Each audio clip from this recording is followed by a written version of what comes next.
I'm Stephen Dervin, and I play Wayne Floyd in Fireproof. Wayne is kind of a veteran firefighter. He's arrogant, thinks a whole lot of himself and his abilities, the things that he's able to do. Hey, we're pleased to have firefighter Wayne Floyd with us today. Wayne, you're the star of a new movie called Fireproof. Tell us a little bit about your being in a movie. Well, Todd, I mean, you said it. I'm the star.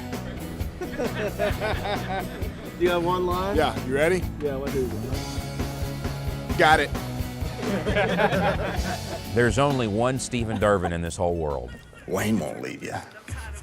He has made me laugh harder than probably any other human on the face of this planet. I cry laughing so hard at him. Where were we? He's got a natural humor. He doesn't have to prepare or force it, it just comes out. That ain't funny. This ain't no show. This is me time. Here's the guy that's supposed to be fighting fire, and he's eating an apple. Yeah. A lot of good you're doing, man. You cannot take a break? We're not union, okay? Are we trying to save this one? Man, it's in my ear bone. You got it in the drum. What happened? Probably broke something. This is the scene where Wayne gets cut down to size. We're about to have a little contest.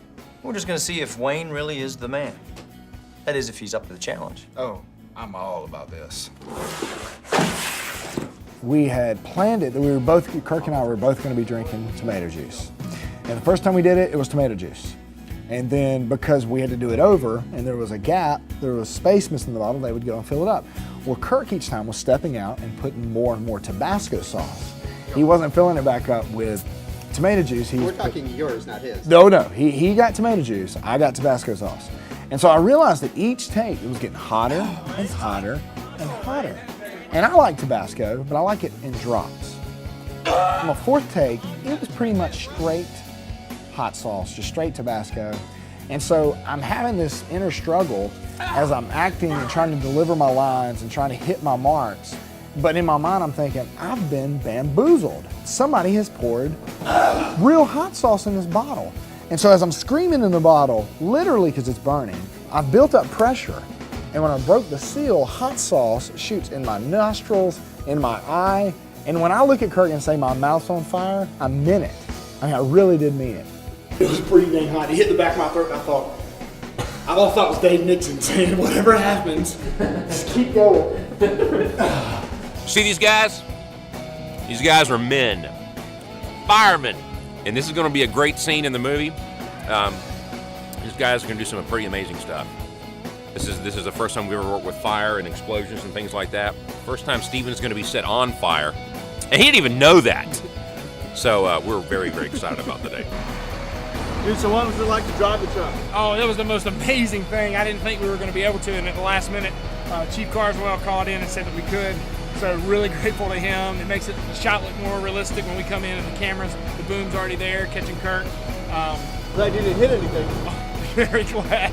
Very glad. I drive a 97 Grand Prix, so I'm liking this puppy. I may upgrade. It blew us away when we realized that Stephen Dervin was playing a driver at Fire Station 1 in Albany, Georgia.